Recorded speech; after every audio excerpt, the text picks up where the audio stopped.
So I had a really fun freelance gig last week where I was mapping out this data set, but I had a big problem where half of the points of this data set were in one specific area, and the client wanted to view this map at a small scale. So I first tried to generalize all the points in this specific area so that you could clearly see them on a small scale, but that ended up not looking very great. So next I tried to use different call out labels with text and reposition those, which ended up taking a lot of time, and it still ended up looking not that great. After that, I experimented with some zoom moves, but the client really didn't want to have too many zoom moves. They just wanted to look at this map at a small scale. So what I ended up doing was using locator maps. You can also call these INSET maps. So this is essentially where you can have two maps on screen at the same time, and you can have one showing the small scale view and one showing the large scale view. And I turned these into call out labels. So in today's episode of Monday Maps, I'm going to show you how to replicate this technique. It's pretty advanced, but I'm going to take you through it step by step. And as always, if you like this video and you want to learn more about GeoLayers or the art of map animations, check out my courses, which are linked down in the video description. Okay, head on over to Adobe After Effects and open up GeoLayers. And for step one, we want to create our first main map comp. So click on Create Map Comp. Next, I'm going to go with the Esri Map Comp imagery. Click on it again, and you can get access to this little style drop-down menu here. I'm going to go with World Imagery. Click on Apply and Create. And voila, now we have our GeoLayers 3 project with our main map comp in it. Now we want to create a second locator or inset map. So we need to create another map composition. So go over here to this little menu item, and right here you can see create new map comp. So we're going to create another map comp, and we're going to name this one the Eye of the Sahara, because that's what I'm going to be mapping today. I'm going to have a close-up of this area called the Eye of the Sahara, and then we're going to connect everything to make that all connected to where it actually is on our world map. So make sure that the view is not linked. So right here, just make sure it says not linked, because we want to move this around separately. However, I would like to use the same map comp imagery. This is one cool aspect of this, is you can choose whatever imagery you want. You know, you can mix and match and get different looks, but I'm going to go with the same exact look. So now you can see in our project here, we've created two map comps. These are not linked together, but we can't see our world map comp now because our Eye of the Sahara is on top of it. So what we want to do is we want to take our Eye of the Sahara map comp and actually zoom in on this area. So I need to make sure that I have that map comp selected, but you can see that right here, Eye of the Sahara. If I open this up, you can swap between map comps. So I need to choose this one because I want to adjust it now and move that imagery around. So I'm going to type in the search bar here, Eye of the Sahara, and I get this map feature right here. I'm going to actually download this. And now if I double click on it, it'll zoom us right in. I'm going to control click the finalize button to finalize our imagery to see how beautiful this is. And I want to maybe zoom out just a little bit. So let's see what this looks like.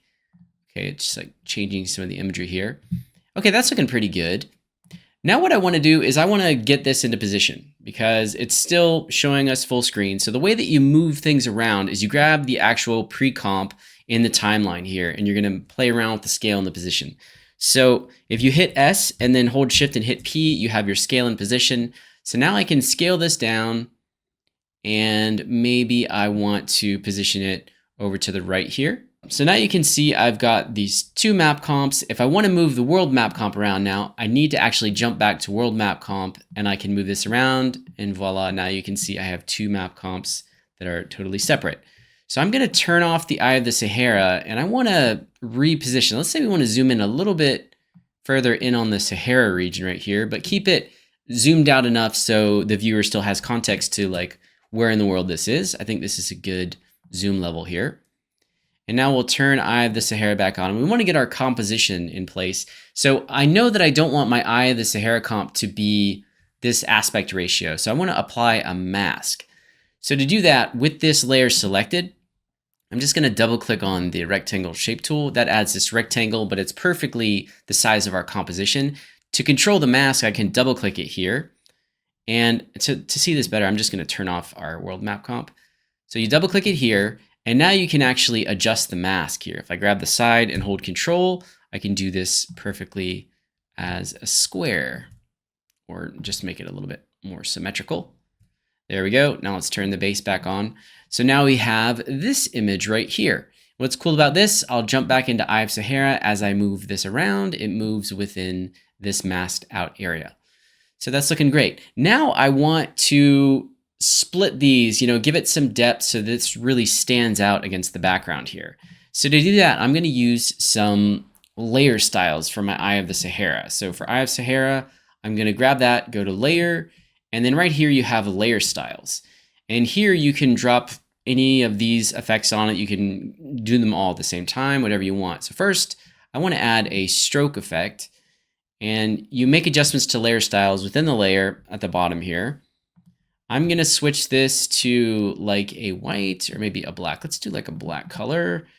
And I'm also going to add a drop shadow. So we're going to go layer, make sure you have this actually selected, layer, layer styles, drop shadow. Now you might be asking, why don't I just add a drop shadow effect? Why am I adding a layer style? Well, since I added a stroke layer style, this is going to be applied at the very end. So layer styles are always like the last thing in your render order. So if I threw a drop shadow effect on this, the stroke would be added on the outside of that shadow, which is not what I want. So if I apply a layer style drop shadow, that will be applied after the layer style stroke. This is a very important thing to understand in Adobe After Effects. It'll just make your life much, much easier. So now I'm going to open up the drop shadow. And what I want to do here is just bump up the size of this. You can see it right here. Bump up the distance, bring down the opacity. We can, tweak this in as we like. But this background is just still way too busy, way too colorful. So I'm going to come over here to the world map comp, and now I will use some effects to bring, to take control of the look of this particular image. So we'll go and grab the classic hue saturation, apply that there, and then bring the saturation and the lightness down a little bit. I can, adjust this at a later point. And now I'll really fine tune the position of this. So I'm going to make sure you don't grab the mask. You can hit S for scale and scale this down a little bit more and then kind of like put it wherever you want. So if I'm going to have some text in here a little bit later, I can do that as I like. And I might even want to add like a blur right here. So I'll go to Gaussian blur, throw that on my background, and fine tune this in. Okay, now to actually show where this location is at.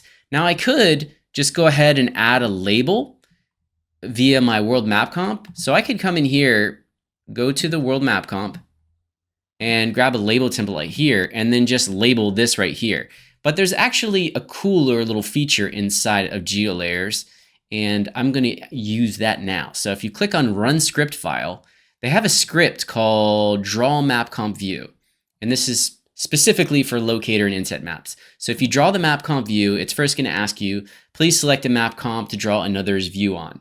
And if you're like me, this sentence can sometimes shut your brain down because you don't know which map comp is which. So please select a map comp to draw another's view on. So we want to draw the Eye of the Sahara's map comp view on the world map comp. So we need to select world map comp, and then it's going to say, please select a map comp whose view will be drawn.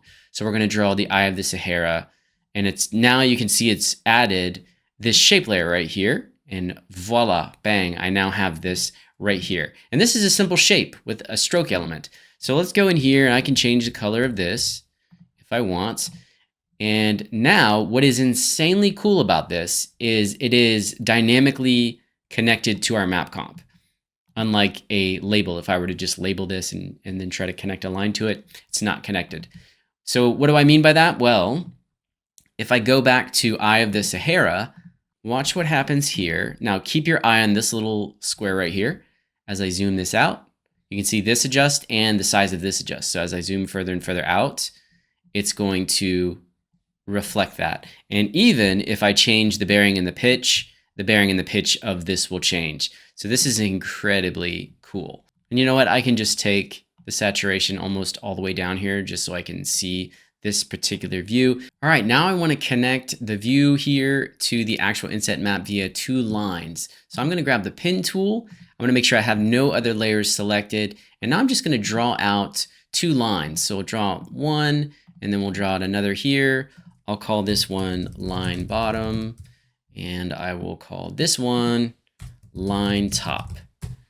Now I want to use nulls to control these paths. So I'm going to grab both of them and I'm going to type in the keyword path so it'll automatically filter and bring out this parameter.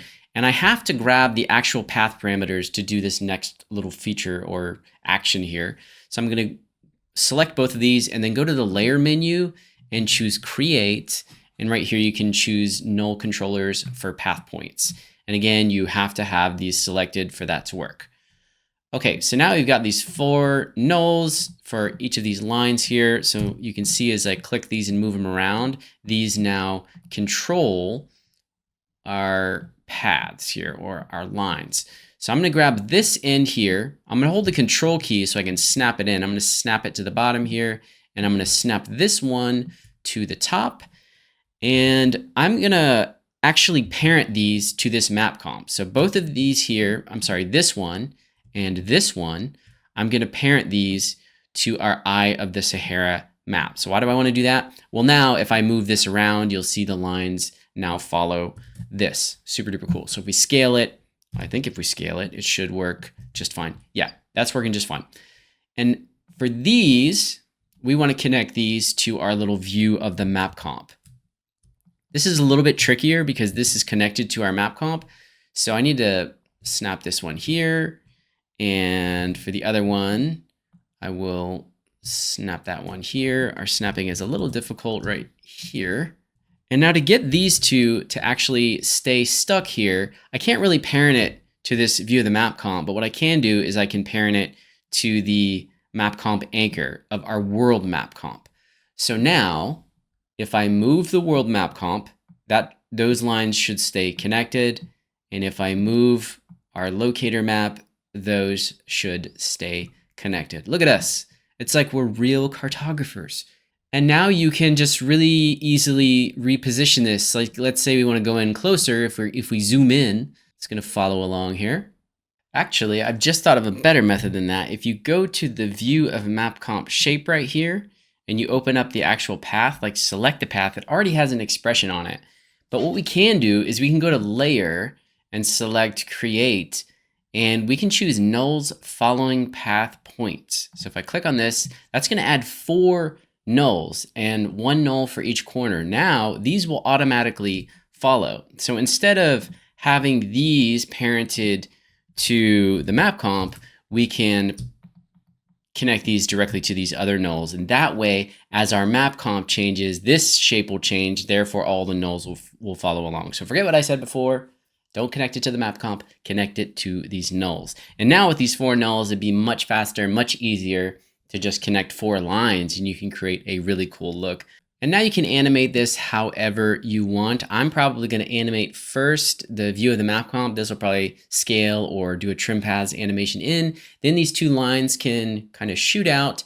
And as they reach the locator map, that can be revealed on. And at the same time, we can have the saturation and the opacity and maybe even the blurriness all animate at the same time to have this all come together. While maybe we can even have a very subtle map move going on so that these lines are moving as they come along. So there's just a ton of different ways you can go about this. You might not want to do too much so that it's looking, a little too weird. And you could even give this like a 3D effect. If we connect 4 lines here to each individual corner, you could get a really cool look. So you can go wild with this, and then, do like multiple locator maps. You can set your GPU or CPU on fire. It could be awesome. Okay, so as always, I hope you enjoyed this tutorial. Again, if you want to master the art of map animations, check out my GeoLayers 3 masterclass. I have 2 different courses. And if you use coupon code Boone, you can save a discount on those courses or even on the bundle deal, which again, you can follow the links in the video description to check this out. All right, I'll catch you in the next one.